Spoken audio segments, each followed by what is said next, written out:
Okay guys, let's get going. So today we get to talk about the exciting topic of net sheets. And this is something that most of our clients want. So this is something we need to know how to do. And there's a lot of different ways to do them. There's easy to make mistakes on these, but after today, you're all gonna be experts. So there's a recent study a few years ago by a large real estate company, and they took 500 buyers and 500 sellers that had closed escrows within 3 months of when they did the study. And they asked them the simple question, what are you looking for in a real estate agent? And interestingly enough, they were not looking for what we might think. They weren't looking for the honest agent or the experienced agent or even the top producing agents. They assume that they're gonna be honest, they wouldn't work with them. Top producing agents doesn't really mean that much to clients, believe it or not. It's more what they're gonna do for them. And so, the experience helps a little bit, but honestly, that wasn't the most important things. So now some of the people on our team have heard this, but if you haven't heard this study, what do you think they were looking for? 3 most important things they're looking for from an agent. What they're gonna pocket. Yeah, no, wasn't it? That's not what they said. They're looking for an agent. Oh, Yeah. okay. Okay, so let me tell you. Knowledge. Number 1, pretty predictable, communication, but not just communication frequently and in the format they wanted it. So millennials may want it to be text, different people may want emails or phone calls or stop bys, whatever it is. So you should always ask your client, you should let them know that you're going to communicate frequently with them, but ask them what their preferred method is. So that's very, very important, okay? And that would be one that, wouldn't we kind of guess that would be one? I mean, that's not that big of a deal. Now the next one is something that I had done through my career, but I didn't really think it was any big deal. They wanted options. And that's a really interesting one. So there's 3 types of agents. One type of agent gives no advice whatsoever. They drive their client around and they show them properties and they say, what do you think? Or they put their home in the market, they say, what should we list it at? They put it in and that's it. That's one type of agent. I think we all agree that's not the best type of agent. Then there's an agent that they're really experienced, they know what they're doing for the most part, and they tell their client everything they should do, okay? But that's not what these buyers and sellers wanted. What they wanted were options. So let me explain the difference. They wanted the actual opinion of the real estate agent, but they wanted it along with their options, okay? So right now, we're remodeling our home. We have a decorator, close personal friend, she's awesome. Every time she shows us all the different options we can do, she wants to get our reaction, and then she's gonna tell us what she thinks. Every single time, I believe, Angie could probably verify this, we've gone what she said. We believe in her. But I love the fact that she gave me options. She didn't just tell me, we need to do this, this, this, and this. And I go, what am I here for? That's what our clients want. Let me give you an example. Let's say, for instance, you've gone out and you've looked at properties and you got the one you're gonna write an offer on. And in today's market, we know that it's super hot. So we go back and we talk to our client, and if our client is, say, Brent and Amy, and we say, Brent and Amy, we have a lot of options on this offer. It's a very hot market, but we could go in and we could offer less than full price. That's one option. We could go in and we could offer full price. That's another option. But in this market right now, we're getting as many offers, we probably need to offer substantially more if you want to have a chance. Those are your options. And basically what you say is, these are your 3 options. I usually like to give options in 3. If there's more options, you give them, but usually there's 3 works, fine most of the time. And then you give them your recommendation. They'll usually go with you, especially if they trust you. But if you just tell them what they should do, they're not gonna feel comfortable with it. So that was the second thing. Now here's the third thing, and that's why we're here today. The third thing they wanted, and by the way, these all came out pretty equally. There wasn't this hierarchy list. This is what they wanted. And fourth on the list wasn't even close. The 4th thing they wanted, net sheets. They want net sheets, which is, a lot of times we go and we list the house, and I know some agents, they don't even talk about the proceeds. They go, well, let's just get the most we can and let's go in the market. Here's what we're gonna do, market it. And they don't talk about how much they're going to get out of it. Or in the buyer case, what's it gonna cost in addition to your down payment to purchase the home. But I know, like I said, we're going through a remodel right now. I want to know what everything's going to cost. I want to see. I want to be able to add it up.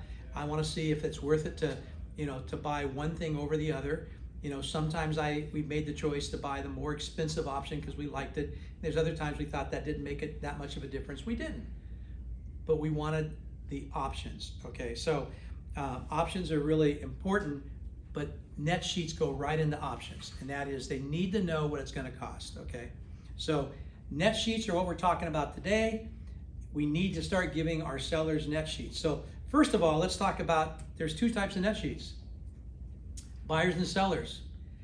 Those are the two types of net sheets we're going to talk about today. Now the buyers is the very easiest for a realtor. You guys know why the buyers is the easiest? Mortgage guy does it. Because the mortgage guy does it. We don't do it. The mortgage guy does it. The lender does it. So that makes it much easier. Now, what they get is something formal, okay, which was put together, by Dodd-Frank, and the government tells them exactly what they have to do. Ours is a lot more, is a lot simpler, and it doesn't have to follow all the rules and guidelines of law. But for a lender, once they take an application, they have how many days to send out a loan estimate to a borrower? Anyone know? 3 days. So when they take that application, they have 3 days to send it out. Now, 3 days means they can postmark it, they can email it, but it's gotta be on the path within 3 days. So 3 business days to completing the application. Now, I will tell you that completing an application means that the borrower has to have all their information in. So just the fact that they've talked to a lender doesn't always meet that criteria of 3 days. They have to give them the full information of what they need. But once they get that, 3 days, and it's called a loan estimate, or in the industry we call it an LE. That's what we call it, that's what lenders call it, the loan estimate. So it provides important information, the interest rate, a monthly payment, total closing cost, and again, that's the one thing they need to send. Now, they actually send 2 things out. One is early, the loan estimate, okay? And the other one is what's known as the CD. What's that stand for? Closing disclosure. So they send out 2. One early within 3 days, and the other one is within 3 days before it closes or more, okay? So this is a look at a picture of a loan estimate. It's actually 3 pages long, but this is the exact look of one. And this became a requirement, by the way, in 2015. So those of you who've been in the business for much longer, you saw much different things before that. So you used to get truth in lending statements. This is now we're getting our loan estimates. So this is the one that they get within 3 days of a completed application. The next one is a closing disclosure. It's 5 pages long. You can kind of see the format looks the same. They were meant to look the same. And they must get this at least 3 days before. And really, they usually get that long before that. That's the idea, is to get it before that. However, they have this 3-day right of rescission, which means that if anything on this isn't correct, they don't get it or something changes, then basically it has to be redone. So it normally goes out towards the latter part of the process. So a lot of times you might see little changes they can take care of, but here's what they can change and not send out the new disclosure. One is a change of 1/8%, just 1/8%. That's really 1 tick in mortgage. Then higher than they quoted, then guess what? They've got to send out a new closing disclosure, okay? Changes in the loan product itself. If they all of a sudden went from a 20% down with no PMI to 10% down with PMI, change of loan product, okay? Need to change that. Or if they happen to add a prepayment penalty to the loan. Now I can tell you, it's very rare right now to have a prepayment penalty in any loan documents, but it didn't used to be. It used to be pretty consistent that if you paid off a loan within 5 years, your penalty was 80% of 6 months interest. That's a lot of money, but that's not out there much anymore. Now, the question is, can the borrower waive this 3-day time period, the right of rescission? What do you think the answer to that is? Nope. The answer is yes, but only in very specific instances. The real answer is no, Doug, you're right, but they can waive their right to receive the closing disclosure 3 days prior to the consummation only if they have a bona fide personal financial emergency.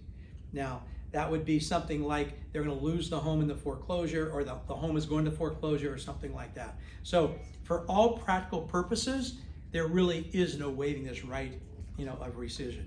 It has to be a financial emergency, and that can't be defined by, the lender saying, hey, if we don't close, we're going to have a bad seller. Okay, doesn't work. Okay, so 2 types of net sheets: buyers and sellers. We talked about the buyer.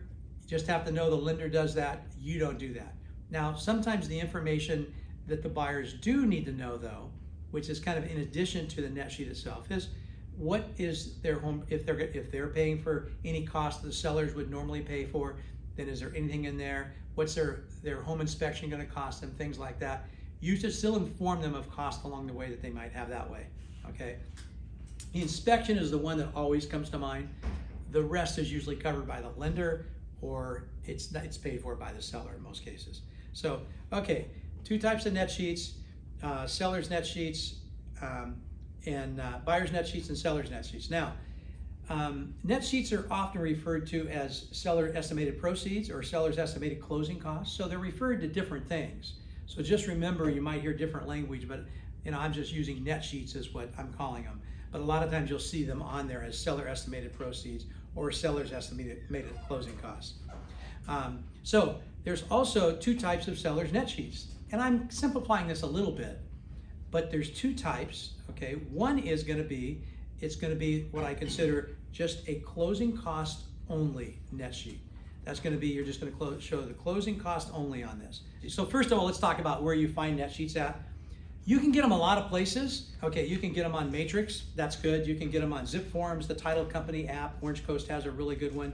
Or you can use the one I've created. I've created one which is just an Excel spreadsheet. It calculates everything. I like that the best.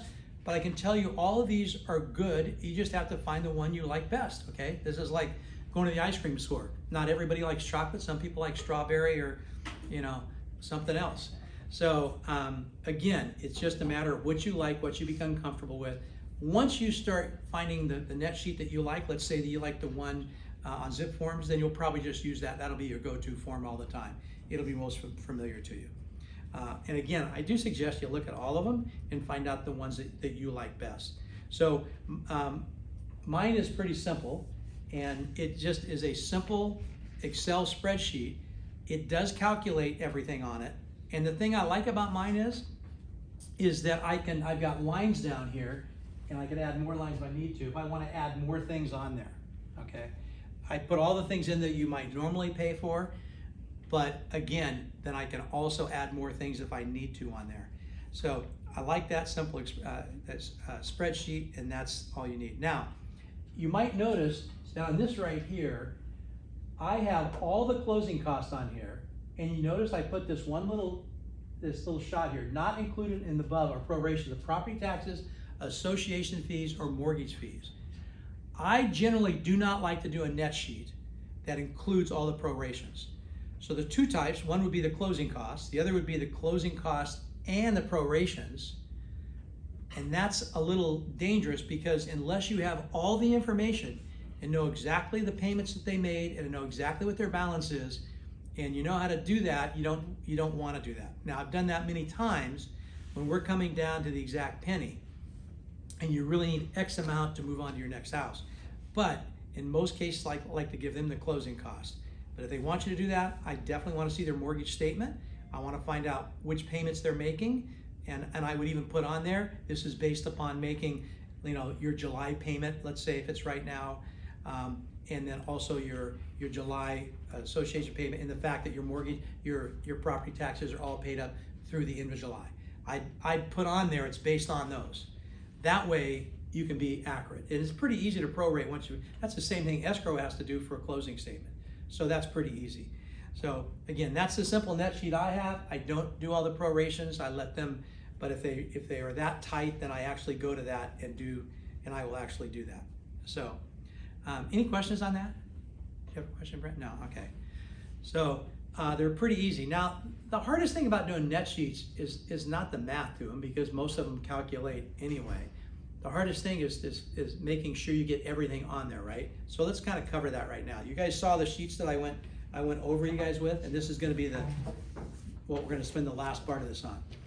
You saw where it says the customary buyer and seller closing costs? Now, when I say customary, that's customary. A lot of people, I've heard agents make the mistake for, oh, that's a seller cost or a buyer cost. We know that escrow is generally, customarily split 50-50. They both pay their own fee, right? And we know that in Southern California, at least in our area of Southern California, that the seller's gonna pay the title policy, except for the lender policy, the buyer would pay for that. But there are no fees which are automatic. All these are what we would consider customary. So be careful by saying, oh yeah, they always pay that or they always pay that. Always kind of use that word customarily in our area, the seller pays that. Like customarily, the sellers pay commission. That doesn't always have to be that way. It could be different if you wanted to. Same thing with title policies and things like that. In fact, if you go further to Northern California, and further in Northern California, the buyers pay both title policies, not only the lender policy, but also the Alta policy. So in different areas. Now, if you have a client who sells a house here and they buy a house there, they might give you a call once they close escrow. I had this happen one time and say, I can't believe it. You told me that title was a customary fee. I had to pay that, but they came up here and told me I had to pay it. That's just a difference in areas.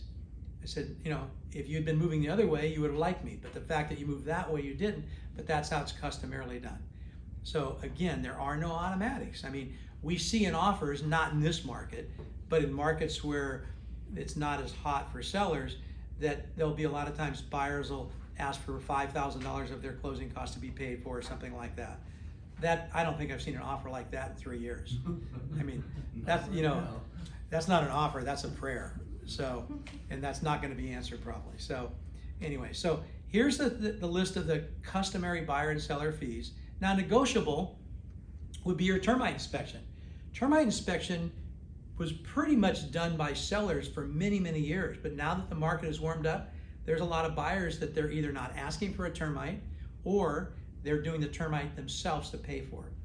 Why would a buyer want to do their own termite inspection?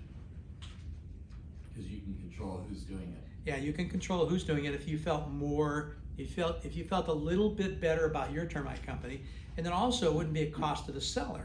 Okay, so that's one thing. We don't see, a lot of times you'll see it waived on condos because most condo associations are going to take care of that dry rot infestation or fungus, so you're covered in that. But again, that used to be pretty much a customary seller cost. You're seeing it more, you know, in the middle right now. Now, home protection plan, usually paid for by sellers, right, in most cases, but you're seeing in this hot market a lot of people waiving it. So generally still more of a seller cost. And private transfer fee, like we have Ladera Ranch down here, that's almost always going to be a buyer cost, but not always. It can be negotiated. I remember selling homes in Ladera years ago to where almost all the buyers asked the sellers to pay for it. Okay. Now, sellers don't like paying for that in most cases. And the reason they don't is because they paid it when they moved in. So now why should they have to pay for it again? So you're going to see that generally a buyer cost. Same with home protection plan. I still think, you know, termite inspection through the long haul will be more of a seller cost than a buyer cost. But who knows? That could now be shifted, you know, forever more to a buyer side. So it just depends. So any questions on these, just as far as the customary buyer and seller cost? So this sheet will be helpful to you, but the next two sheets are going to be the most helpful, okay? And I'll tell you why this is going to be the most helpful is because how many times, especially when you're new in the business, has a buyer ask you what this means or what that is, okay? And you say, well, that's just, I don't know exactly what it is, but I know we have to have it. That's probably not the answer that you want to give. So this sheet you should really look at. You should make sure that you know everything on here. Now, I think we can all explain what a commission is. That's pretty easy, right? But what about an Alta title policy? You know, we had a question just recently where our seller said, how come I have to pay for an Alta title policy? And the agent didn't know the answer. But once I answered it for him, I said, did you know that that's actually in the RPA, that the title policy shall be an Alta title policy? Not that they couldn't counter it out, But most of the things that CAR put in that offer as what's known as defaulted things are things because they should probably be there, okay? Like the time periods they put in there. When they give you 17 days for inspections, 21 days for loans, those are things that they feel are, in most cases, what should be realistic, and that's what they put in there. Okay, the tricky one is, how many people here can tell me what a sub-escrow fee is without reading this? Before they came in here today, how many people could have told us that? Now, I think the title companies were very crafty when they made this up. They called it a sub-escrow fee, which makes it sound like the money's going to escrow. But it's not, it's a title fee, and it's charged when they pay off a loan. So usually $75 to $100, it's not the biggest number. I think we ought to charge some fee, that escrow should charge some fee, call it a title something fee when it's an escrow fee. So Doug? Question real quick? Yeah. So, if you were explaining to a client what the difference between, and I know we have to have an Alta policy, but what is the difference between a regular title policy and an Alta policy? Additional coverage, and if you actually get one of the title, if you go to the app and look at it, there's a lot, in fact, the coverage is probably double what you're gonna get. And here's the other thing, just let them know the lender's not gonna take a standard policy anymore. They're gonna require an Alta policy, so it's really not optional. Lenders are gonna require an Alta policy. Now, I remember 25 years ago when the Alta came in and it was an additional endorsement on a title policy, and we started putting that in because we were told to by our attorneys, but then later it just became in the contract so we didn't have to fight for it. Yeah. So right now, it's pretty boilerplate, probably won't get a loan without an Alta title policy. So, title, we've talked about title policy, we actually have a class on that. I mean, title is the greatest insurance in the world. It's the only insurance that works for basically prior incidents. When we go buy, let's say, automobile insurance, we're buying the insurance starting that day for anything that occurs in the future, right? But that's not title insurance. Title insurance is for anything that happened in the past. It's from the day you close escrow the day you close escrow before that if something was done wrong. So I think it's a great company to own, although it's very expensive to own a title company. So you can't just run out there and buy one. But believe it or not, most of the money in title companies is not paid to resolve claims. It's all the other stuff they do. And that's preparing, the title policies and the prelims and things like that, and all the customer service they provide. That's their expenses. So, okay, we all know what escrow fees are. You should always know what your escrow company is. Ours is $200 per thousand, $200 base. Once we hit $1 million, it's only $1 per thousand. We have probably the lowest escrow fees around, unless there's some, company that is offering, $500 flat fee or something like that. But for the company's Orange County, we did a few years ago, we actually did the cost comparison of 10 escrow companies, and we're the lowest of 10. And they didn't just pick all 10 companies, picked 10 other large companies. So, and where you get with escrow companies where sometimes the fee's different is when they start throwing on the garbage fees. I even see $100 now for escrow storage, which really kind of bothers me because they're required by Department of Real Estate to hold files for 3 years, but Department of Insurance, so they're independent escrow for 5 years, and yet they're required to do that, and yet they're going to charge you $100 for file storage. I mean, come on, they're required by law to do that. So, again, you know why they charge that? Because they can, okay? And so if you look at escrow companies, most of them are pretty honest, but a lot of them sneak in some of those fees that you should look at. So, Orange County Recorder, county transfer tax. You guys know what that is? So, county transfer tax have gone up a lot over the years. You know why it has? Because values have gone up. Yeah, it's still $1.10 per thousand.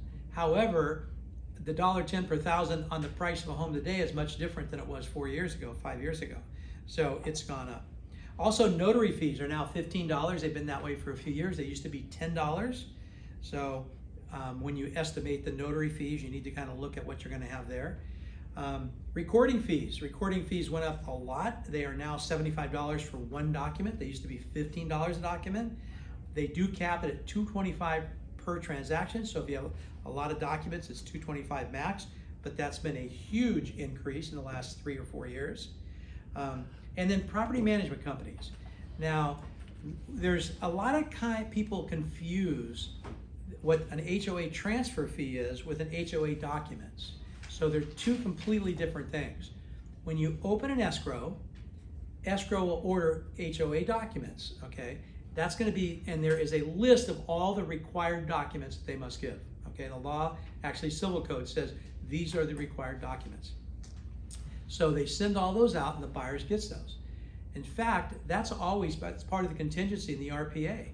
In fact, if you look at that, that's one of the documents that they must receive before that time period on contingency can expire. So that means that, let's say you have a 17-day contingency, but you receive your HOA docs on the 15th day. How many more days do you have beyond 17? You have 3 more days, because you have 5 days from when they were accepted. Molly, you got it right. I was just giving you different math. So you have 5 days after you receive it, or 17 days, whichever is later. So if you received it on the 15th day, then you have to the 20th day. You have an extra 3 days.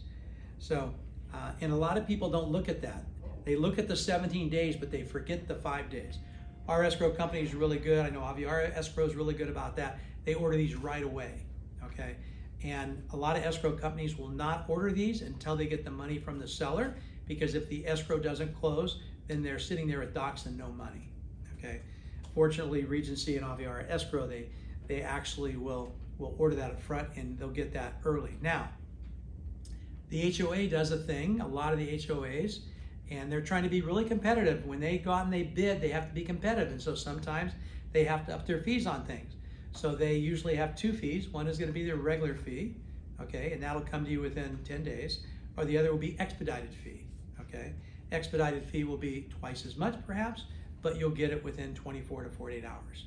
So again, which is kind of, there is a law that there can only charge a reasonable amount for that, but they've never been tested on that. So why they can charge $700 for a file that they can send immediately doesn't seem to be that. Steve?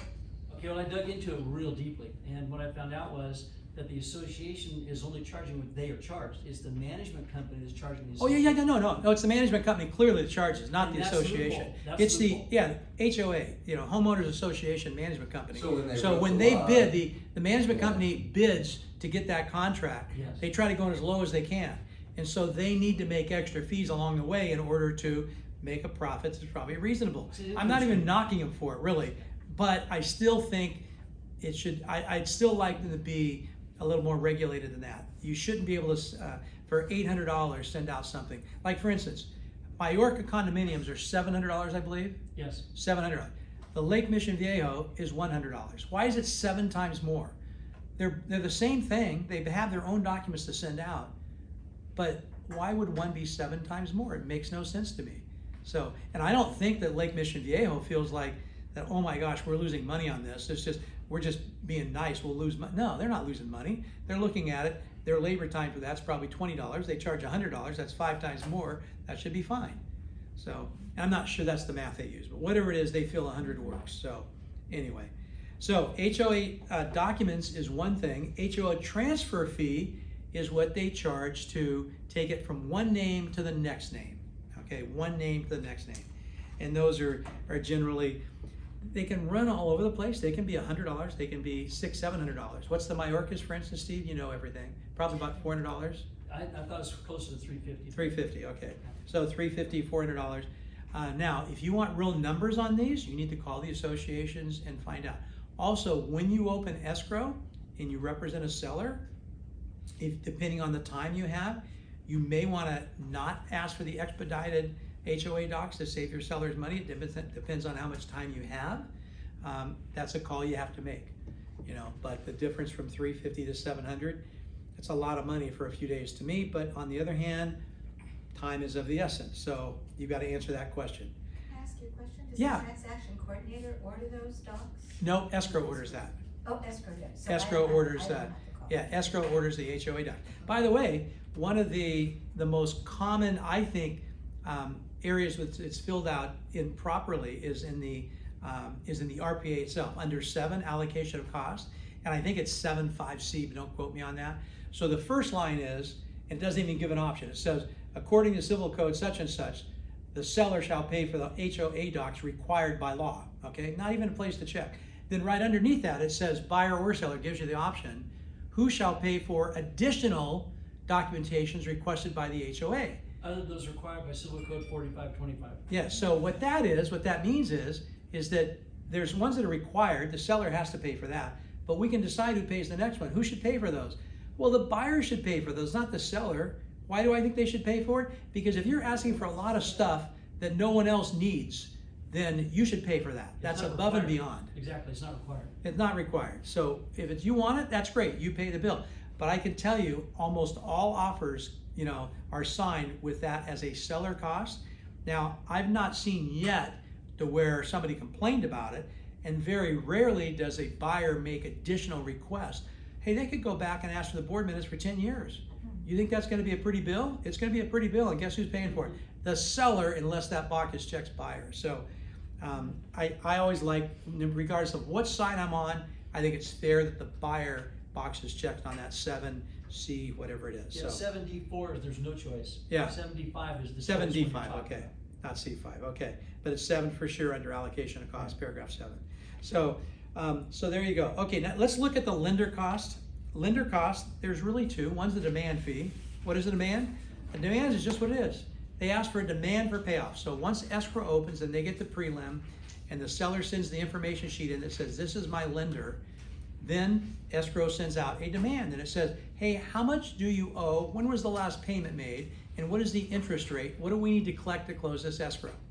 By the way, that demand is usually verified by escrow the day before they close. I mean, by the title company the day before they close, but they want to get that demand to start working on it. And then what's a reconveyance fee? So a reconveyance fee is simply what the lender is going to charge to reconvey the loan once it's closed, okay? And that is $50 per loan. It might be a little higher now because the documents have gone up. The recording documents is $75 a document, so they might charge more than that now. But I did this about 2 years ago is when I did this. I have updated some of them on here. Natural hazard disclosure, they're usually $100. They can be less, they can be a little bit more, but I put 130 in there. Repairs, sometimes you estimate repairs, sometimes you don't. I think it's good to throw some in there. If you don't, it's probably gonna bite you. Termite inspection, most of them are about $125. You can get them, for less or for more, but they're generally about that. Home protection plan, look that up on the app, on the Home Protection Plan Company's app. If you use, for instance, Fidelity, look it up on Fidelity, and you can find out exactly what it is for your property. Private transfer fees, like Ladera Ranch and things like that, it might be 1/4, 1/8%, whatever it is, just make sure you get it. The listing agent should put that within the remarks as well. And then any miscellaneous that you want. And remember, I always like to put, at the very bottom of the sheet, and you can see it, about the prorations, that we're not considering for prorations unless your sellers are really tight on money and you need to figure out down to the dollar. Then take a few minutes to do that. It's not that hard to do, but you need to have accurate information to do it, or you'll kind of get caught with that. So there you go. That kind of goes all the way through of what are, the two different net sheets. We got the buyers and sellers. Don't have to worry about the buyers. The sellers are pretty simple. Usually don't try to make prorations in those. Just try to give all the seller costs unless you really have to. And then make sure you get the fees right. The one thing, if you're not sure about fees, go to some other closing costs and look them up. Or here's what you do. Call the escrow company. You can look at the title fee chart. Make sure you look up everything. Call the HOA. In a couple hours, you can get every single fee on here. If you need to be that accurate, then make sure you do that. If you're going to estimate, I'd estimate high rather than low. I'd rather under-promise and over-deliver than vice versa. But, and then once you start doing a lot of these, you'll get an idea of exactly what they are, okay? So that gives you an idea.